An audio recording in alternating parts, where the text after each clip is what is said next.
we go. Hey, everybody. Welcome back to Cup of Joy, the podcast. Today's jam is all about taking radical responsibility to create the truest you. And I have the most incredible guest today. She is a mother of three, co-host of the This Feels Important podcast, and truly a woman on a journey back home to herself, sharing what she learns along the way. Miss Kari Keating, welcome to Cup of Joy, the podcast. Oh my gosh, I'm so excited. It is such an honor to be here. Thank you. Oh, Kari, every time that I'm in a room with you, I feel inspired by you. Every time I look at your social media, I feel empowered by your truth sharing. So having you in what I consider my sacred space and sharing your story is truly a blessing, truly an honor.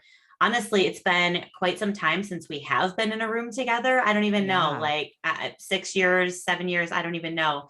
But a lot has changed in both of our lives.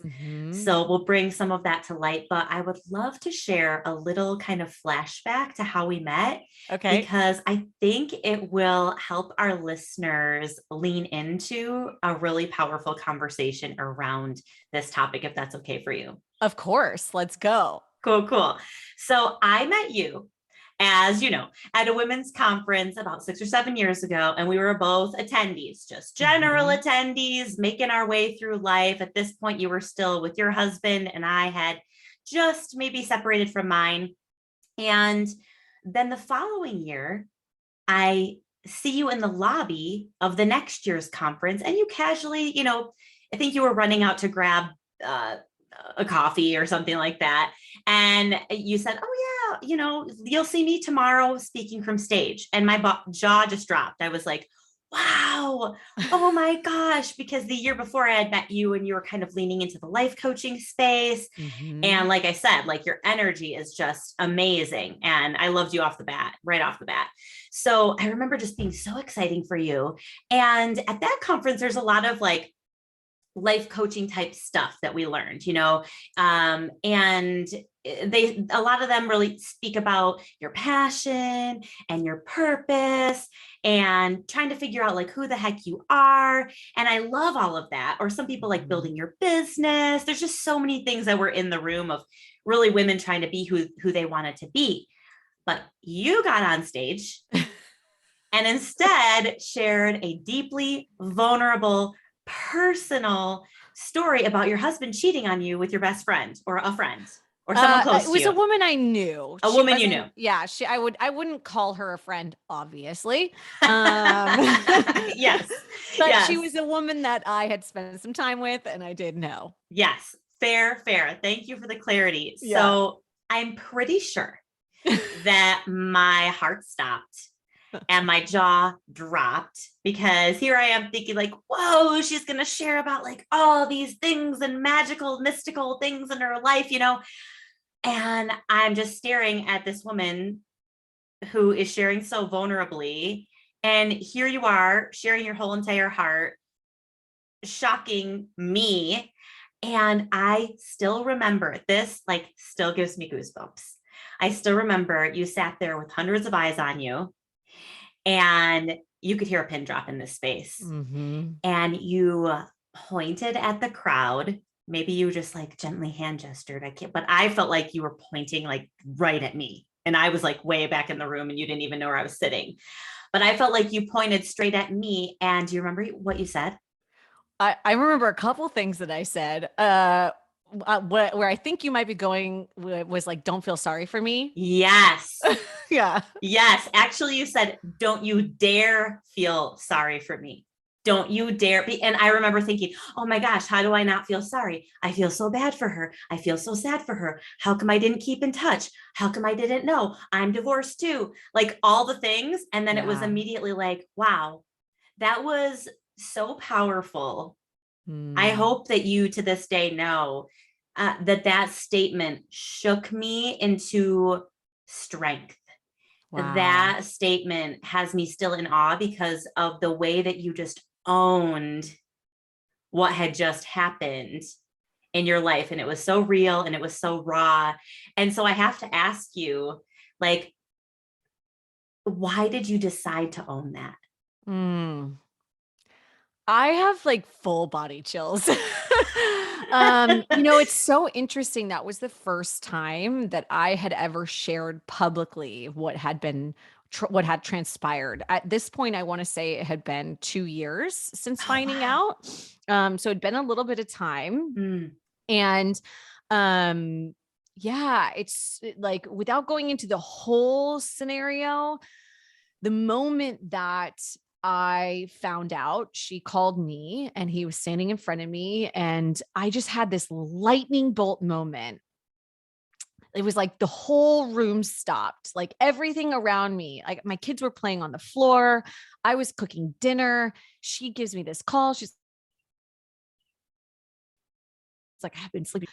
Wait, all of this work that I had been doing on growing myself so that Mm. I could grow my business wasn't preparing me for a 6-figure launch or like a sold out experience or speaking on stage. I mean, obviously it was Yeah. preparing me for speaking on stage, but it was preparing me to have the capacity to hold myself in that moment.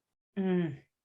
And I didn't know that. Like, I didn't start doing personal development work and working on my money mindset and doing all this stuff and like listening to affirmations and, like all of the like push-ups that you do in the personal development world.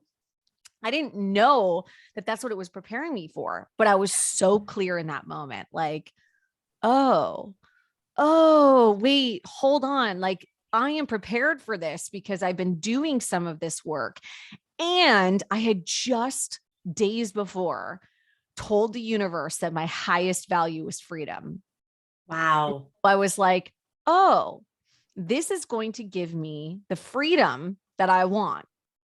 And when at that point, what that meant to me was like, I really wanted emotional intimacy with my husband, which I didn't have because he was Mm. fucking other women. Sorry. Can Yeah. I curse? Yeah. Okay. You're good.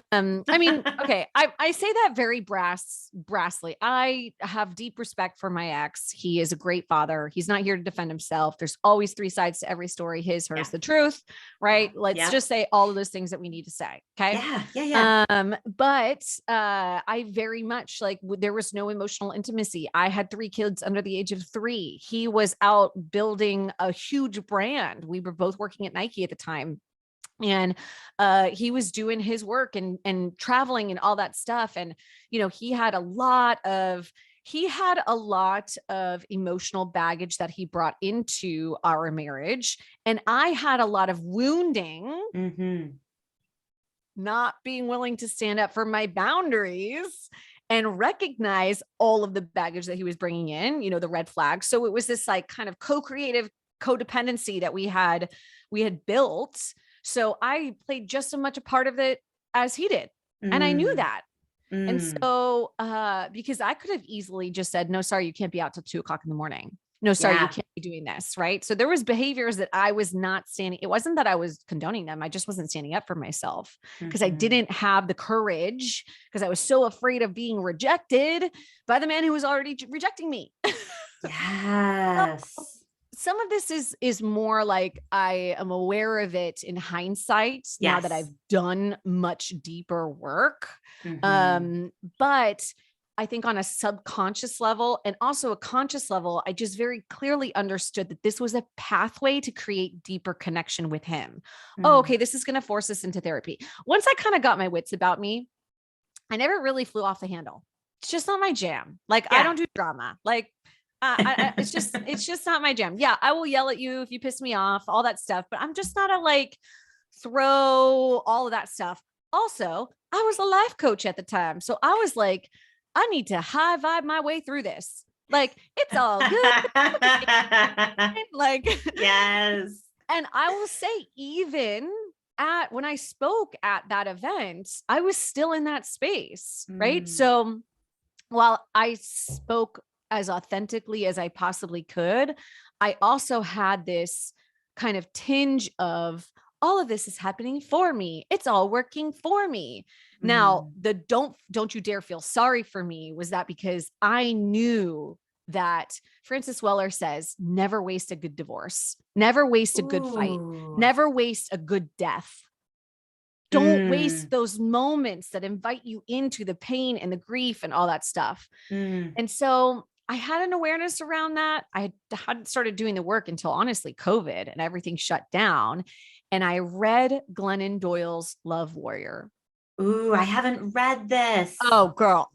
Okay, ordering it. I mean, it's already ordered. It's so Untamed had just came out. Yes, I read that. I couldn't get my hands on it. And so I was just like, Amazon sent me a Love Warrior. I must have ordered it. I was like, okay, I'll read her other book. I hadn't really engaged with much of her writing yet. And so I read Love Warrior the first week of COVID. Everything shuts down. We were just talking about like the world shutting down before we press record. And I read this book and I'm like, holy shit, this woman shares her truth so incredibly well, like so intoxicatingly well that I love her even more for it because I feel less alone now. Oh, her husband cheated on her. I'm not alone. And so there was this like, kind of like, I always wanted to be authentic on social media, but there was definitely parts of my story I wasn't ready to tell. I wasn't even healed or had begun the healing for. Yes. And so I guess because I know this could go so many different ways and I want to take it to all the ways, but I guess to answer your question first is like, how did I take that responsibility in the moment? Yes. I just knew that in order to grow my life, in order to really just have a life that I wanted, that I was in the driver's seat from, I had to take radical responsibility for myself and everything I was experiencing. And so I also believe in law of attraction. I also believe that we call in experiences to help prepare us to be the people that we want to be for what we're calling in. And so I just knew that I had called in this experience for a reason. I just knew it. It was like this, like, I know, like I know, like I know. It sucks. Look, it sucks. But I know that it's working for me. And so I sat in that space. And so part of that talk too, the biggest piece of it that I wanted people to take away from is like, it's okay to be a beautiful masterpiece and a work in progress at the same time. Yes. And so, yeah, I just stood on that stage, like fully owning that story. I actually, even after that, I didn't talk about any of this until really on my public platforms, like socials and on my podcast, until our divorce was final. Yeah. So it was like a 3.5 year unraveling of our marriage. Yes. But yeah, that sentiment still rings true of just like, yeah, of course I take radical responsibility for all of the things. But even in that was like, I knew that this was going to be something that changed my life, an experience that changed my life. And if I was willing to use it and at first just use it as a way to create or at least explore if we could create any sort of emotional intimacy. Ultimately, that's why we got divorced, is because we couldn't. Yeah. I wasn't the safe space for him. And he wasn't willing to create that within himself, and we couldn't get anywhere in therapy and all of that stuff. And finally I was just like, I stayed for my kids. And then in the end I left for them. I was just like, screw this. Like, I'm not me. This is not how I want to show up. So I started doing all this work, which was the gateway to my freedom. And I'm not saying like freedom from him. I'm saying my emotional freedom of whoever, regardless of who comes into my orbit, into my ecosystem, like I am free. My favorite quote, or one of my favorite things. And I say this to my current partner all the time. I'm like, I'd rather be free and in love than be right. Like, I do not need to be right. Yes. I often use that phrase in a different way as well, which is just like, would I rather be happy or would I rather be right? But I like your twist a little bit more. How I love that you were saying to me a little bit before this was that you value freedom over everything. Yeah. Everything. And little did I know how little freedom I was giving myself when I was going through divorce. And before that, ultimately the lack of freedom I was giving myself contributed to, I think that taking ownership, that radical responsibility, is understanding how you're contributing to your life circumstances, to your life experiences, to everything that you see around you. You've played some part in it. Yeah. Some part in it. Your energy was involved in some way, shape, or form in what you're looking at. Yeah. Right? 100%. I mean, we just talked about this on our show the other day. There's this Elizabeth Gilbert quote. I quote a lot of people. I love quotes. I'm impressed that you can remember so many. Yeah. It says something like greatest transformation begins with people who get tired of their own bullshit. That's it. And for me, like so this was my second marriage. I got married really young and we were like, what did we do? Okay. High five. It was a little more in depth than that, but I was like, I'm the common denominator in all of these relationships that aren't working. Like, hey, maybe I should be looking at how I'm playing a role in this, because it was really easy. Like in situations like cheating, it's really easy to be like, you did this. Yes. He did. Like he did it. Yes. However, and I also knew that him doing it had nothing to do with me. Right. Because he had emotional shit that he hadn't, like, just years, generations of stuff that he hadn't sifted and sorted through. Big T trauma. I want to repeat that for our listeners, because I think a lot of women listening have to remember that what he did has nothing to do with you.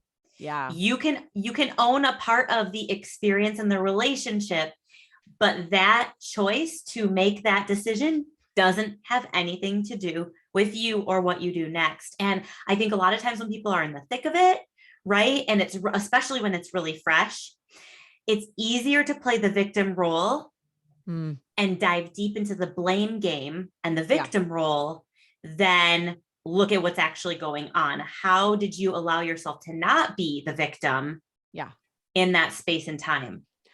Well, and what comes through for me as you say this, and I'm not a therapist by any means, but like what comes through for me anecdotally is that anytime I witness a friend, a client, myself in this space of like either being in victim mode or, taking on some sort of mode other than being taking responsibility, it's because we're grasping for some level of control. Yes. And we know what that feels like. We know what that looks like. When I am in victim mode and this person did something to me, it's like, I've got the control. Everyone's looking at me like, you okay?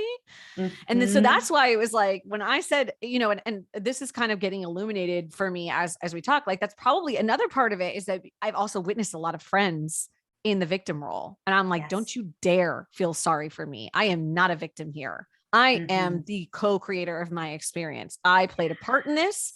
Now, when I take stock of like, I really took stock, like, am I a bad wife? Am I not doing all the right things? Like, do I withhold sex? Do I withhold communication? Do I do like, I'd give myself a solid like B+, A- for having 3 kids under the age of 3 and like, operating. That's what I would give me. I honestly think he'd probably give me a better score than that. So like, from the standpoint of like, did I do anything wrong? No, but what I didn't do was stand up for myself. What I didn't do was create boundaries around my heart. What I didn't do was work on my emotional infrastructure so that I wouldn't abandon myself in those moments. Yes. Because in those, I didn't want to be rejected. I didn't want him to, and also I didn't have the energy. I was like, I'm tired. I've got kids. I've got all, like, it's a whole nother ballgame here. I don't even have the energy to go find out who he's cheating on me with. I knew he was. Yeah. I saw multiple friends. I'm like, I know he's cheating on me. I don't know who it's with. I don't know what's going on, but I know it's happening. And I know it'll just come to me when it's meant to come to me. So yeah. Yeah. I think a huge part of taking personal responsibility in any situation. So let's say somebody listening is not divorced, because I'm sure there are a lot of people are not, and they're still looking how to take personal responsibility for their life, feel better in their life, reclaim their joy, move along, right? I think a huge part of taking your power back is taking that inventory, like you said, and even if you get a D-,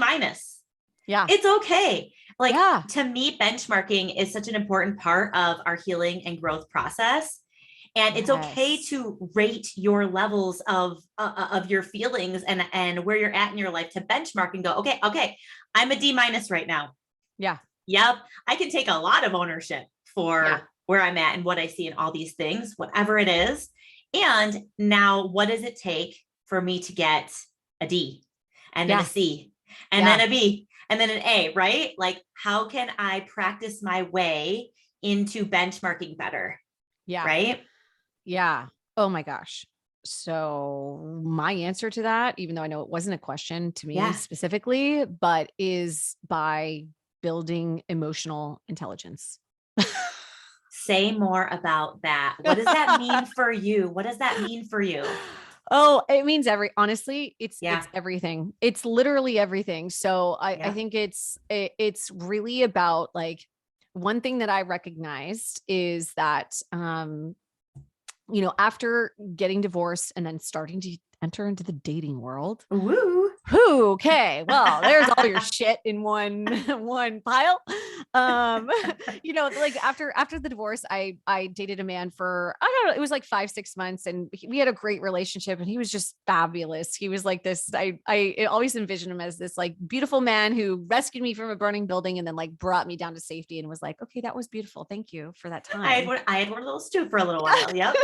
And it was like a great relationship. We're actually still friends. And but it was in there that I just like really started looking at like, okay, why do I run so anxious? What is this feeling that like, if he's not reaching out to me, I need to feel, because I came out of a 10-year relationship where Right. I didn't, yeah, I mean, he was cheating on me, but I didn't like, I'm like, I'm married. Like we've got a house, like we've got kids, like there is stability. So all of a sudden, all that certainty, quote unquote, is gone. And now I'm in the dating world and I'm just like, oh, it's me and me again. Like, shit, I guess I better start like working on me. So when I talk about emotional infrastructure or emotional intelligence, there is this beautiful kind of thing. And I say this all the time, coming home to myself. To me, it's really about having as much awareness as possible to the feelings that we feel. So Brooke Castillo says this: thoughts create feelings, feelings create emotion, emotion creates behavior, right? So if we have something in our life that we want to change, well, we can just unpack that formula, right? I'm getting a certain result in my relationship. I keep having this, this conversation or this experience or this result. Where do you go? You go to the emotions, and then you go to the feelings, and you go to thoughts, right? So I just kind of like started working through that. I feel anxious right now. Why do I feel anxious right now? And when I feel anxious, I'm reaching out. And when I'm reaching out, he's pulling away. Why does that keep happening to me? So I tend to run anxious. I have an anxious attachment style. And so I started like doing the work. Okay, what am I feeling in this moment to make myself feel the need to reach out to him consistently? This is like so basic, but I'm just using this as an example. Like, why am I feeling the need for him to reach out to me? Because like, what am I feeling right now? Well, I'm feeling that by him not reaching out to me, I'm not on his mind. He's not thinking about me. He doesn't like me. He doesn't love me. This doesn't happen, right? You can use a scenario in literally anything. Yes. This is one of my favorites too. Yeah. So then we go from the emotions to the feelings, and then like the feeling, because feelings and emotions, Brene Brown, Love Atlas. Oh my gosh. It is literally sitting on my desk right now. Okay. I reference it like a million times. Okay. It is so good. I'm only like, I don't know, a couple hours in. I've been listening to it, but I love that she just like talks about how feelings and emotions are also nebulous. The core of what I got to, though, and she gives great language tips on like how to name certain feelings, but the core of what I got to as I really started doing this work was that I want to feel safe. I want to feel safe. Yes. And what I'm Safety for me is the doing, root of everything. oh my gosh, if you feel safe in your relationship and secure, right? Then you will open yourself up to incredible pleasure. You Yeah. will open yourself up to deep emotional intimacy. You will open yourself up to, I mean, literally all of it.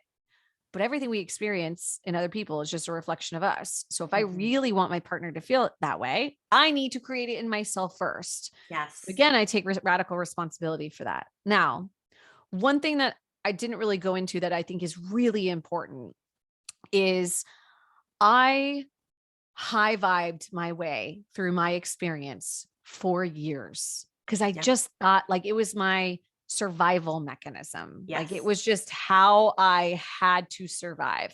Yes. I And exercised my way through it. I just yeah, like signed up for every single half marathon and just tried to like just run it out. yep, exactly. And I would just be like, I'm like, quote cards on Instagram. Everything's fine. Yeah. Um, People would be like, how's it going? I'm like, everything's good. I'm so high vibe. And what I realized is that I was not, I had anger and sadness and Yes. grief Yeah. and all of these low vibrational emotions that Yes. I was like, well, I'm not allowed to feel those because those are not high vibe. And Yes. what kind of coach would I be? What kind of person would I be if I'm feeling sadness and anger and rage? Yeah. And I'm I'm supposed sitting to be there in this going, constant, like neutral or better state. right, Right. right. I'm supposed to be a robot, Yes. essentially. Uh-huh. But I didn't know that. So I thought I was just doing, I'm like, yeah, I'm good. I'm so good. And then like inside, I had all of these congested emotions. So emotions are Mhm. energy in motion. They're literally energy that's trying to move through. So if you can't move through grief or sadness or anger or rage or any of those things, they're just going to congest. I mean, there's like Yes. literally congestive grief.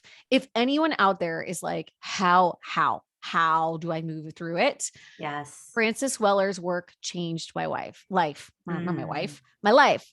Mm. He has a book called The Wild Edge of Sorrow, Mm. and it is a beautiful, and it's not just grief about we're talking grief about like the shame that we carry around in our bodies about our bodies. We're talking grief around, yeah, death and losing friends and things like that, losing friendships. We're talking about Mm. like every iota of thing that can cause grief in our life and how to process it.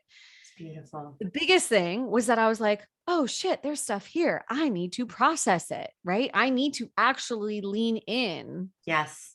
and I create beautiful ceremony for my feelings now. Oh, Like I love that. before we even got on this call a couple hours ago, I got triggered this morning by my partner. He said some things that I did not like him to say. And it took me into some sad spaces. And I had to literally, I mean, and I just needed, I was like, whoa, there's emotion coming through. I'm crying. And he's like, good, lean into it. Like, get it out. If this is triggering you, like, get it out. So I just got into the shower and I Oh, literally took myself to some of the most painful moments that I've had. I just kind of followed my thoughts. I was like, why am I feeling this way? What is this bringing up to me? What do I want to say to him? Like, what is my mm. rebuttal? Like, how do I want to defend myself? Or how do I want to Mm. illuminate what I'm experiencing? And I took myself to some of these more painful moments with my ex and why I am the way I am, or why I'm operating in some ways and still letting trauma kind of affect me in some other ways. Cause hey, it doesn't go away. Yeah. It's not like some game that beat and it's never there. It's going to show up all the time and invite Yeah. you into even more freedom. So Mhm. I sit in the shower and I sit in ceremony, like water. I'm a Cancer, I'm a water sign. So water Mhm. means things to me. So like when I'm at the sink and washing dishes or anytime I'm near water, I take deep breaths and plant my feet and just like come back into my body.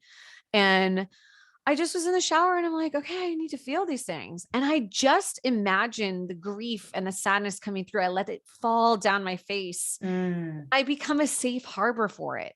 I just am like, yeah, okay, cool. Like this is here. It's real. I'm feeling it. It's not going to kill me. It's not going to overtake me. It is this emotion. And what I can do, I had this ping about love today too. What I can do is then I take it and I'm a fucking sorceress. And I'm like, all of a Mm. sudden, this grief, because this is energy. If it doesn't work through you, it's either going to stay in you or it's going to go somewhere else. Yeah. I have the opportunity to now alchemize it into love, Mm. alchemize it into fun, play, joy, Yes. anticipation, right? And so the way that I do that is I go, okay, grief, what are you here to teach me? Yes. Where do I need extra healing? Where do I need some extra love? And how can I create that for me in the moment? Mm. Everywhere you go, there you are. Yes.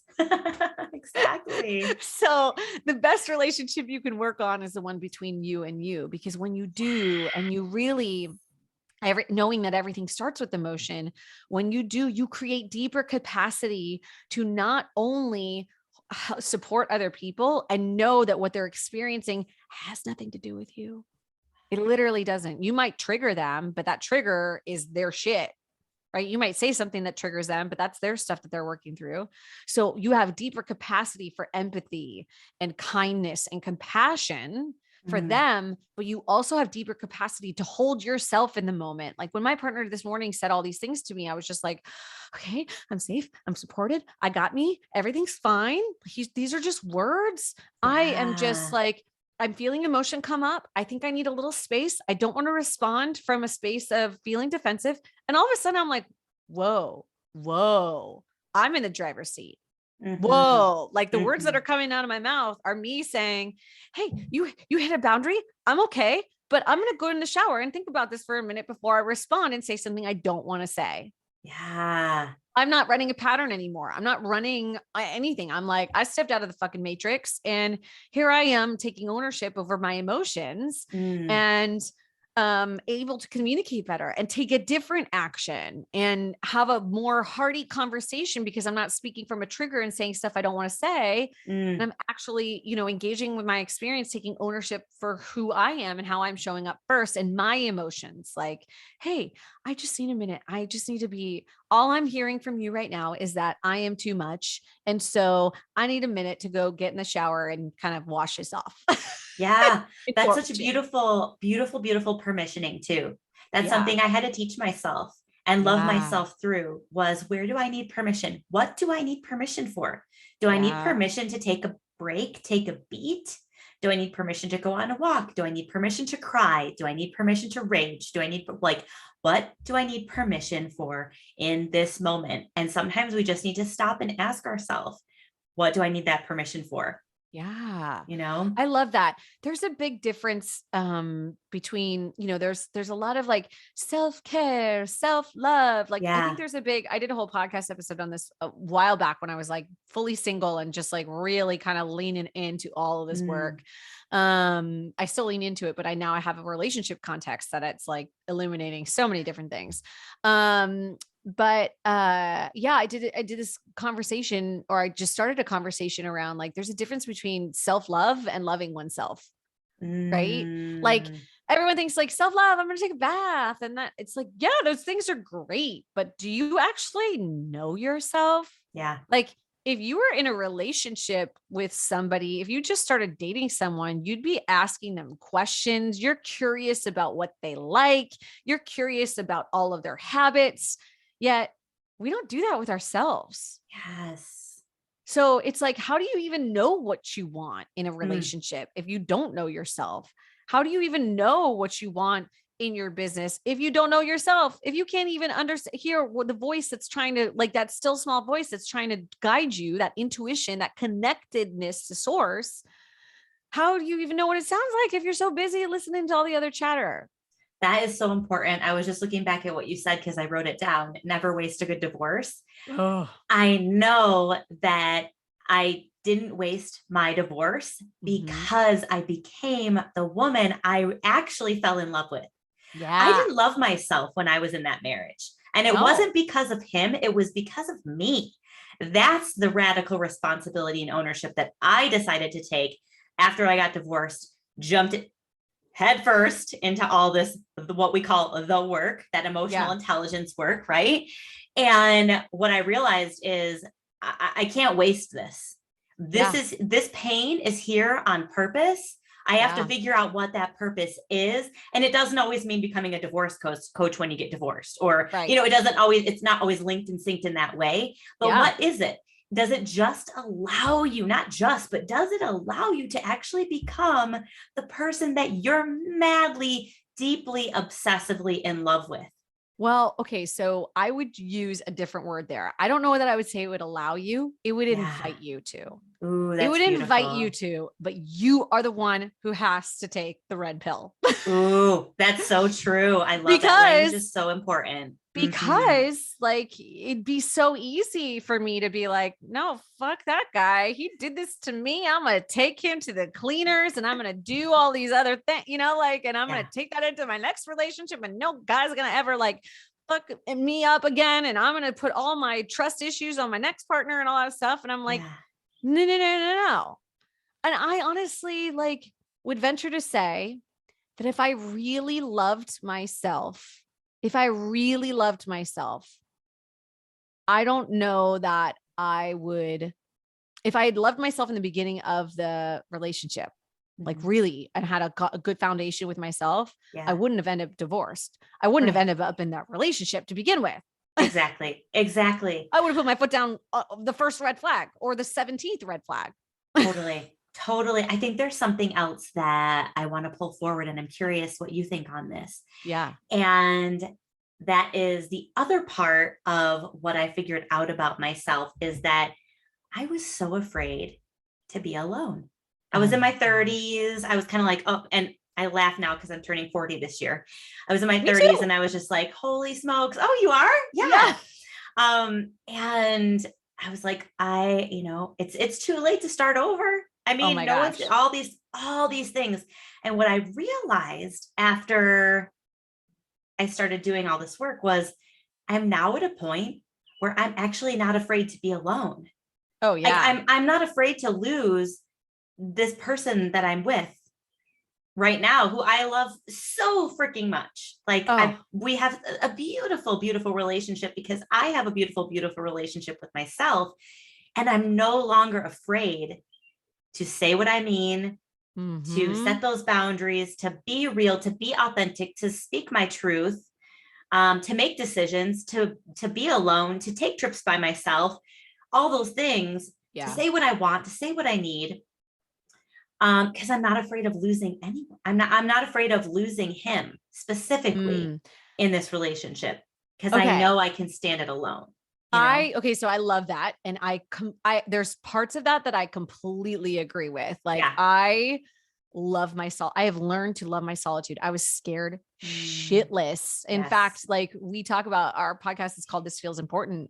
I remember the very first time I sat in my house in Oregon, first night, no kids, no husband, fully divorced, like sitting at the table, I didn't even have my dog. Like it was just me. And I'm like, okay, I'm going to make myself a nice dinner. And I'm going to put my phone away. I'm going to turn on some good music. I'm not going to anesthetize my grief and sadness with some sort of distraction like alcohol or phone or food, whatever. I just made myself a nice meal. And I just sat down there and I was like, this feels really important.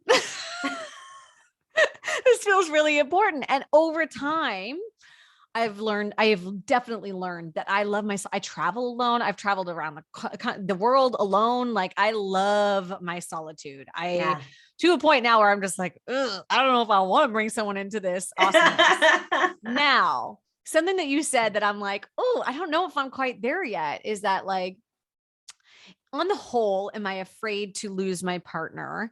No, I know that if I do, I know what it looks and feels like to engage with, my solitude again and go through a breakup and navigate those feelings and all of that stuff. I was really scared of that in the beginning. That's really fair too, to point out that I actually am probably less afraid because I've been through it. And before I hadn't been through it. So that's important. Yeah. You don't know what you don't know. So like the first time I was just, the first breakup walloped me, like walloped.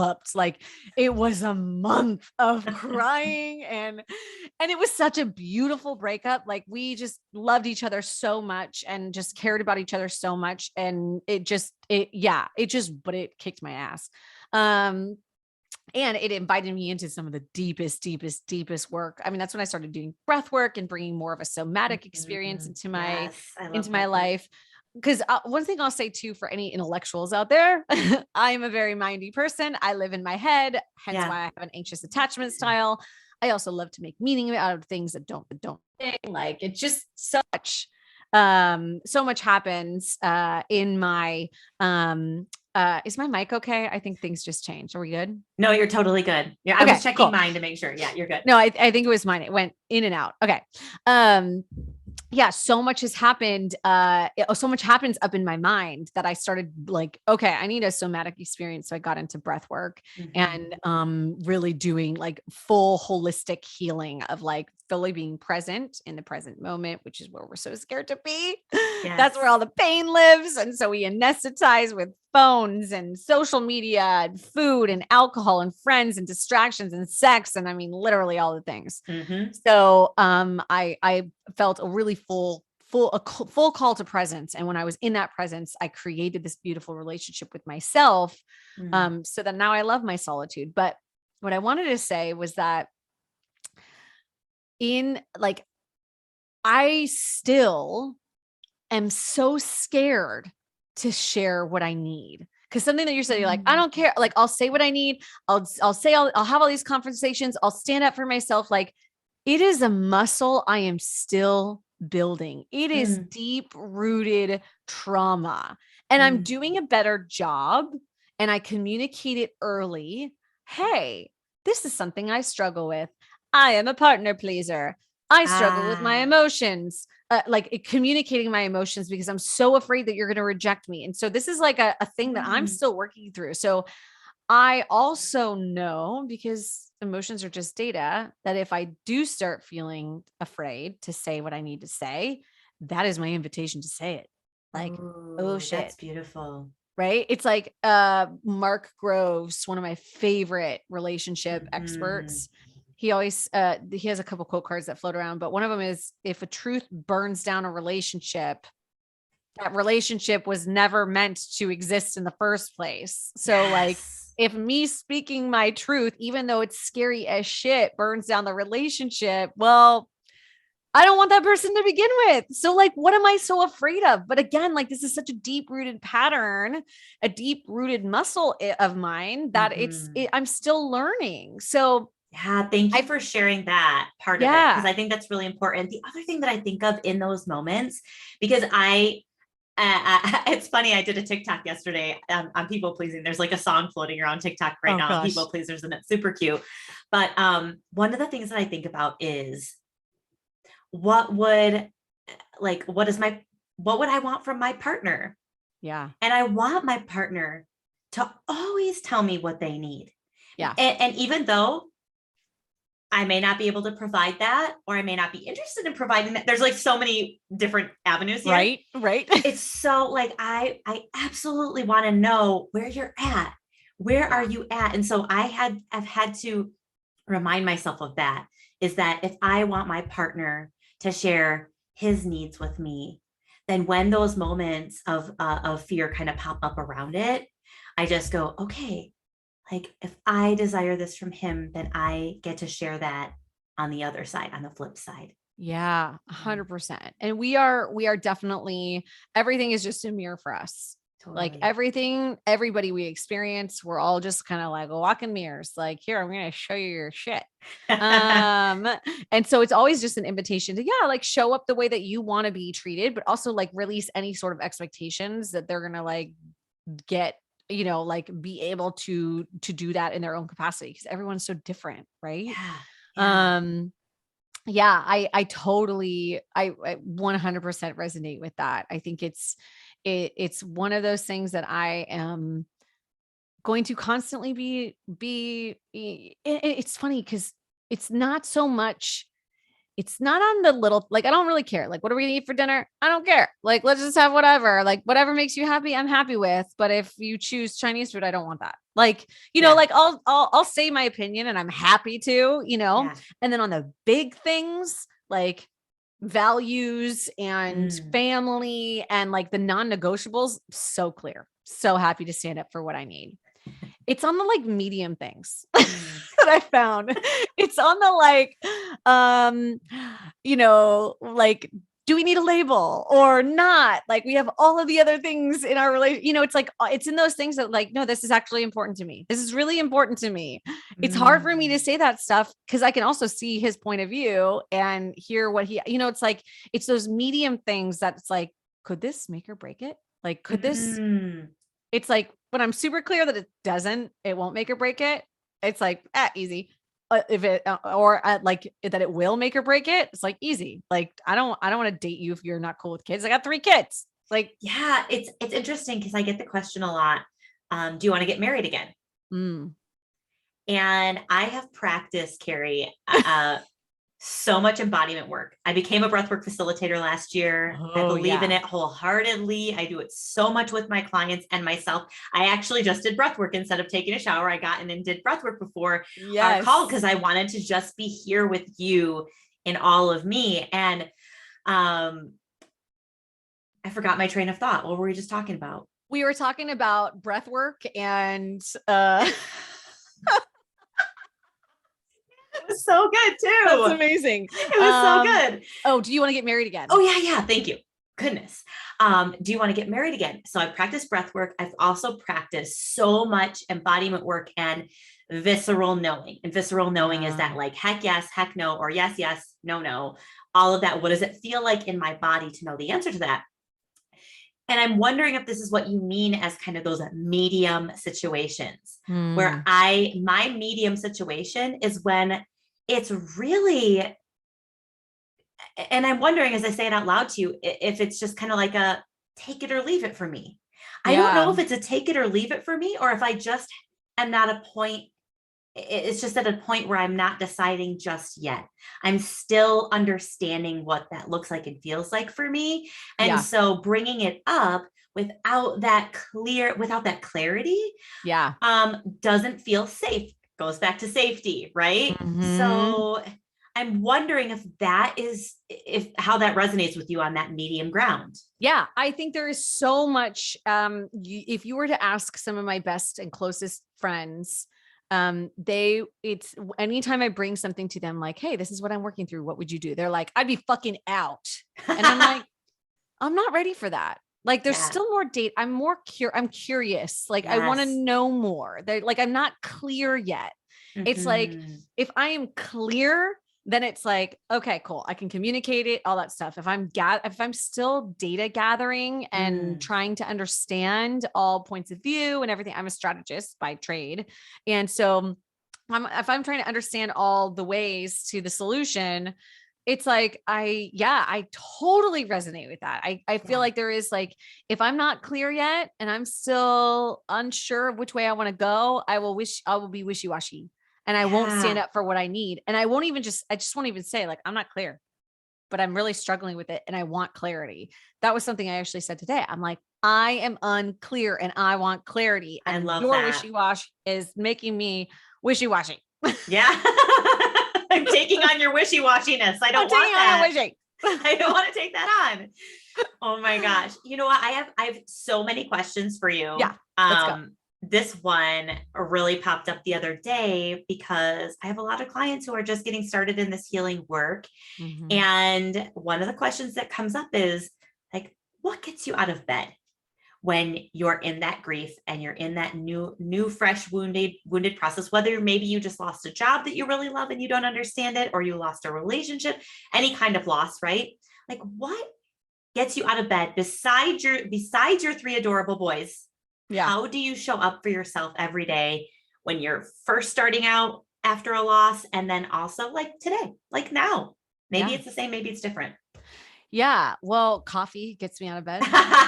Yes. Like, I go to bed so I can have coffee in the morning.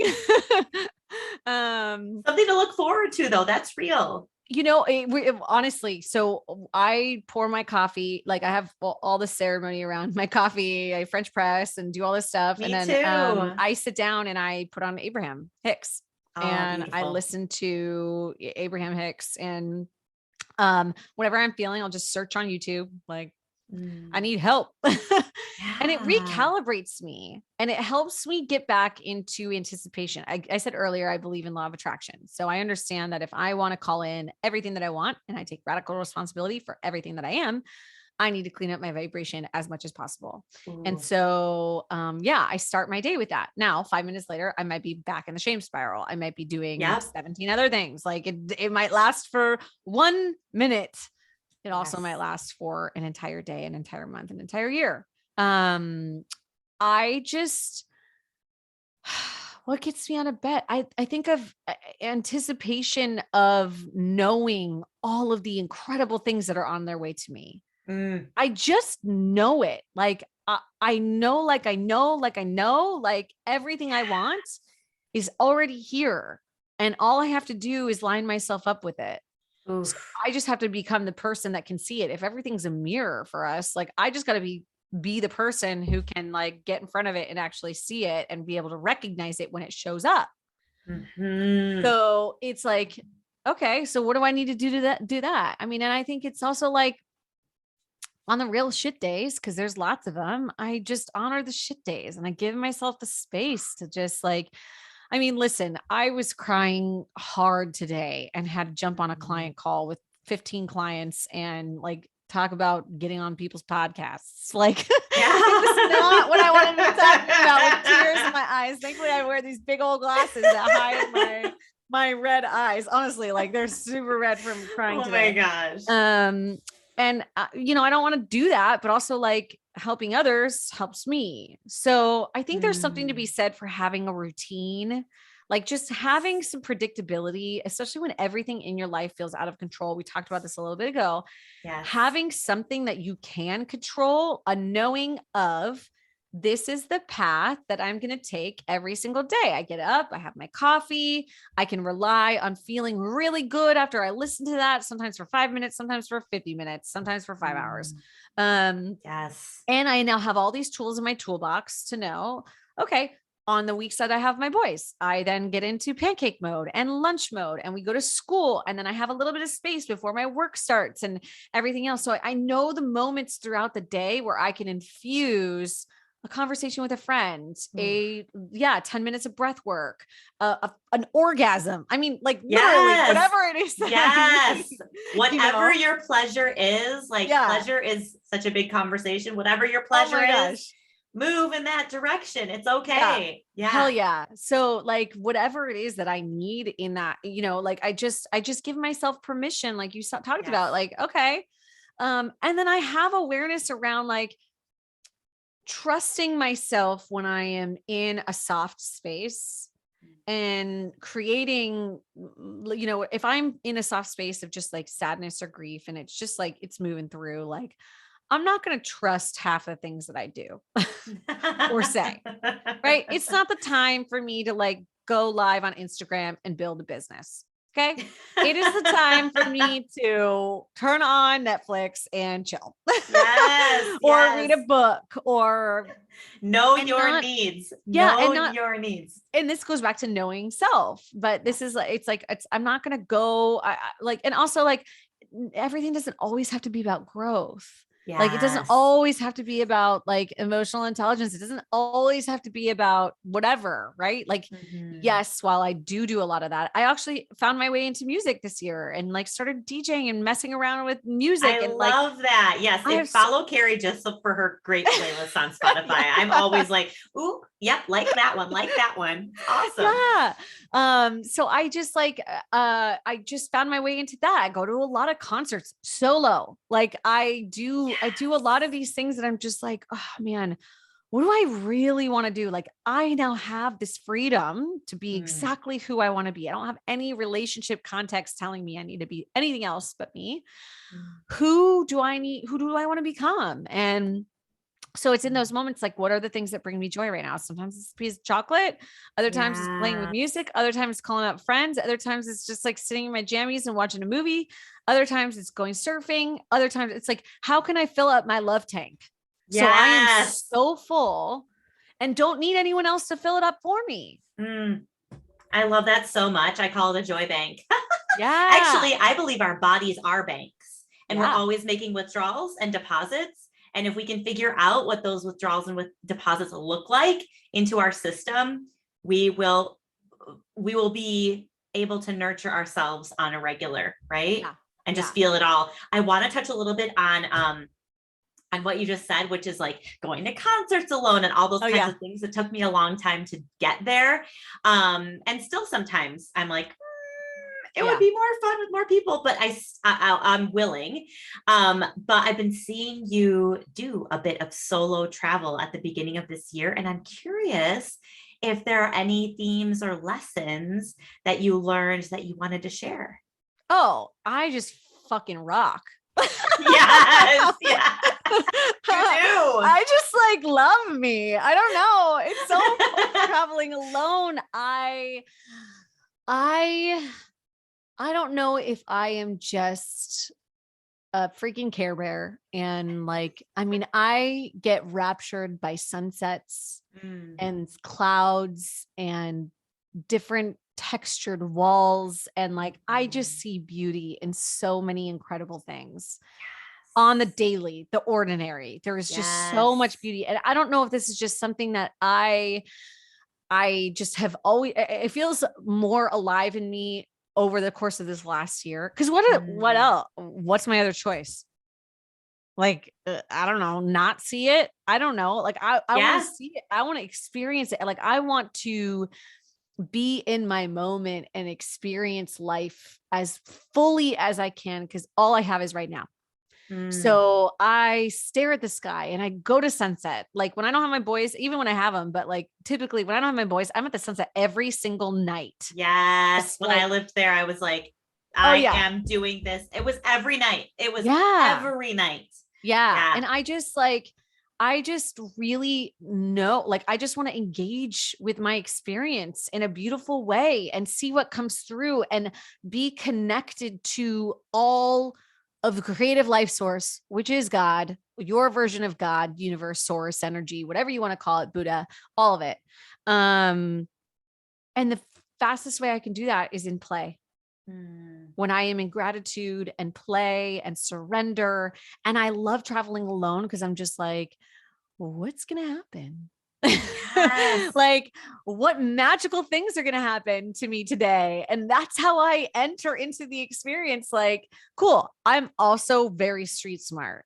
Like very, like you could have put me in the middle of New York City when I was 10 years old and I would have got home. No cell phone. I believe that. I believe that. Like I will find out. So I'm very street smart and I know that. Like I'm very resourceful and I know that. So I do not fear. I don't have anxiety about things that are going to happen to me. There's like maybe once or twice that I'm just like, maybe I shouldn't go on a date with a guy from Bumble and Portugal because like I had one moment that I was just like, maybe I shouldn't have let him drive me home. But I also was just like, I'm good. I got this. Like I got my locator on, like, so I don't know. I think there's this part of me that's just like, I want to experience it all. I want to experience the juiciness and nectar of life. And I know that putting myself in places and spaces that reflect back to me just how resourceful I am, just how beautiful this life is, just how fun this really could be. It just is more context for me to fuel in my moments where I am having a shit day and want to just sit in the couch and be sad and sit with my grief. I also go, oh yeah, it's totally, grief and joy can live in the same space. 100%. 100%. So it's like, I can do this and this. I don't know. I just feel like, why not? Like I go to these concerts by myself and I'm just like, yeah, this is so fun. I get to, really just enjoy my life. Sorry, I just got a text message that just like threw me off. Well, I love to say, I don't just want to enjoy. I want to be in joy. Like you can enjoy things and you can be in joy. But a big part of what I believe is that you have to believe it's possible. When you kept Yeah. saying like, I just know, I just know, I just know, I just know, what my brain says is like, I choose to believe, I choose to believe, I choose to believe, I choose to believe. Yes. And a big part of my self-discovery and divorce recovery was like choosing to believe that my life was going to be better, choosing to Yeah. believe that I would reclaim my joy, choosing to believe that I would create a version of me that I was even more proud of and more in love with, and bring all those things to the forefront. There's a song by India Ari, I think it is, and she says in the chorus, I wonder how life will surprise me today. And I listen to that Yes. song almost every morning to literally remind myself, I wonder how life will surprise me today. And Yeah. if you can go out with like these these mantras, if you will, or thought patterns or belief systems, like, I wonder how life will surprise me today. When you said going to all these solo adventures and things, it reminded me of a little thing that I invented when I finally decided to get up off the bathroom floor and start actually moving forward with my life. It was a conscious decision Mhm. to, I got sick and tired of laying on that floor crying because it happened a lot, like every Yeah. night, like every Yeah. night. And finally, I was like, I have to do life differently. So instead of coming home and lying on the bathroom floor, I decided, and this is why sunsets in California are so special and sacred to me, I decided to go be present with the beach underneath my feet, Mhm. just no headphones, no nothing, just, I didn't even need my thoughts. I just witnessed the beauty in front of me and knew that so much more was possible. So much beauty, so much joy, so much peace, Yeah. so much presence was possible. And I call that joy spotting. And Yeah. now when I'm having a day, I really believe what we focus on expands. And if I can choose to go joy spotting, I will find it. Yeah. I will find it in something. Yeah. I think if you expect miracles, they happen. Like Mm, it's like if you walk around mm. now, I are there moments where I'm like, I look through my partner's like, you look through life with rose colored glasses. I'm like, fuck yeah, these are rad glasses. Like, of course I do. I expect the best of everyone. Does that mean I don't get that I get disappointed at times? Of course. Absolutely. People are so fucking peoply. They're gonna disappoint you. Yes. It just People are is what it people. is. Yes.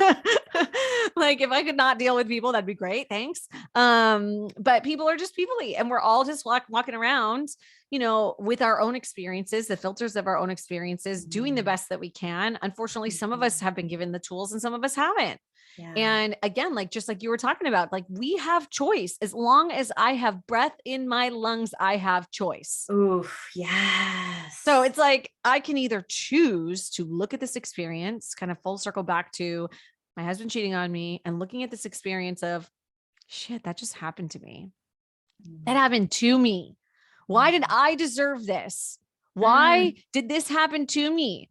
I am such a mm, good person. I've done all the right things. Like, why did this happen to me? mm, Or I can say, how is this happening for me? What can I mm, learn? What can I use?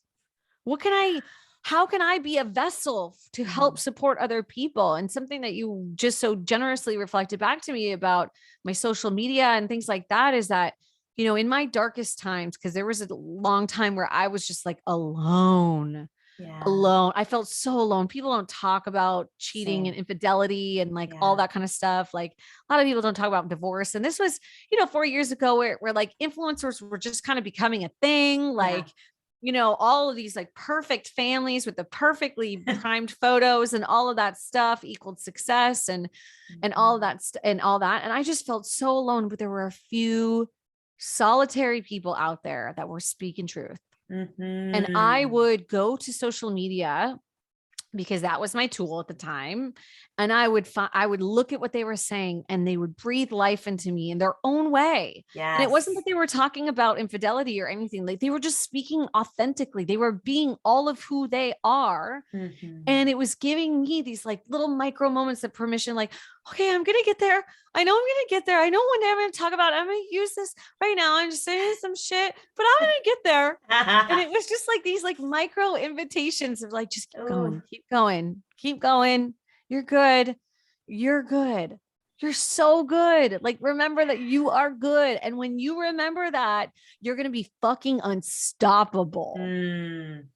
Yes. And so that's where I'm at now. I know I'm unstoppable. I've got lots of shit to figure out, but I also like, it's like, let's use these moments. Let's use this. Let's use it to alchemize your life, to change your life. You have choice. Yes. You have choice. You have multiple choices every day. You can either sit in your shit and take the time to do that. It is important. It is so important. But also don't stay there too long, because all of a sudden your shit starts smelling really good. Exactly. That's all you know. It's too normal. Horrible analogy. Too common. It's like too regular. Absolutely. Oh my gosh. Thank you for being those micro doses, if you will. Those micro doses of truth and authenticity. And thank you for taking your time to move into all of those spaces. Because I didn't know that about you, that you took 2 years before you actually started sharing publicly. And I think that that's so beautiful and so important, and speaks volumes to the kind of healing that you've done with yourself to process before you actually put it out there. It's so easy to just spew out the pain before you figure out what's true for you. And it's really important. Yeah. Oh my gosh. Thank you for saying that. And yeah, I thankfully have had people in my life close to me that have said, coaches and mentors and stuff, that are just like, don't share what you haven't healed yet. Yes. Now, I don't think that you need to be completely healed, right? I'm not completely healed before I enter in a relationship. I'm not completely healed. It is a journey. It is a process, right? But I think that there needs to be some sort of awareness around, right, your intentions behind sharing it. And I didn't want it to come across or be in any sort of space of like, I'm sharing this for attention or whatever it is. Cause I didn't I spoke on the stage and then I didn't say anything for a year, like literally another year and a half until my podcast started. And it was just like, no, I just need to give you guys like the real honest truth. Yeah. And even if you listen, that it's actually our most downloaded episode to date, where I talk about like the actual fracture of our marriage and everything else. You know, like the way I talk about it, and I have been writing a book for a really long time. Maybe one day it'll be done. Maybe it won't. I don't know.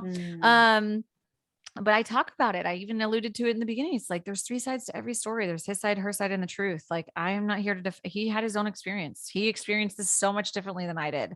That's very important. And like, there's sadness and there's anger. I want to say that there's no judgment. I kind of judge him still. And there, you know, like I'm doing the work around it, but like, again, like I would rather be free than be right. And holding on to any of those emotions does me no good at all. This is so powerful. So many golden nuggets, so much healing in this podcast. I'm so moved by our conversation. You could come back anytime that you want to talk about anything. I mean, we could talk about a million other things, but I know, right? Thank you so much for coming on. Thank you so much for sharing. Where can people find you to get more Kari in their life? Yeah, for sure. Okay. So Instagram is my drug of choice. I'm on there as _Kari Jean, KariJean. I wasn't really sure. My last name is Keating. My middle name is Jeanette. So during the divorce, I was like, do I keep Keating, even though that's my kids' names? Like, I'm like, I need to land on a name that I can like build a brand behind if I ever decide to do that again. And so I just went with Kari Jean. Love it. So Kari Jean on Instagram. And then, me and my bestie, Tori Doobie, we have a podcast called This Feels Important on all the podcasting platforms.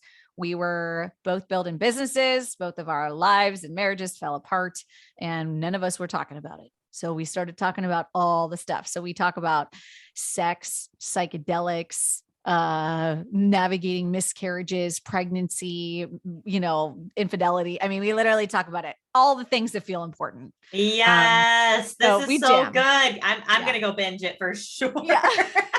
It's great. I think we have like 40 episodes, something like that now. We took a little Mm. bit of a hiatus for a while, but yeah, it's definitely a labor of love. We love having those conversations, and we're so grateful for anyone who listens. And thank you, Heidi. I So am welcome. so grateful for you, and you know, I've loved sharing this space with you. And I know I talked a lot, but I mean, that fateful day, however many years ago Yeah. at Bliss Project, gosh, to think of how much we've accomplished and who Yeah. we've become in these last, Wow. you know, however many years, like such an honor to know you and witness that. So thank you for having me as a part of this conversation. It is a pleasure and a treasure. I'm so grateful for you. I'm sending you all the love as you continue to journey your journey with joy and beyond. And to all of our listeners, don't forget to go out into the world, shine your light bright, and love yourselves healthy. Have a good one.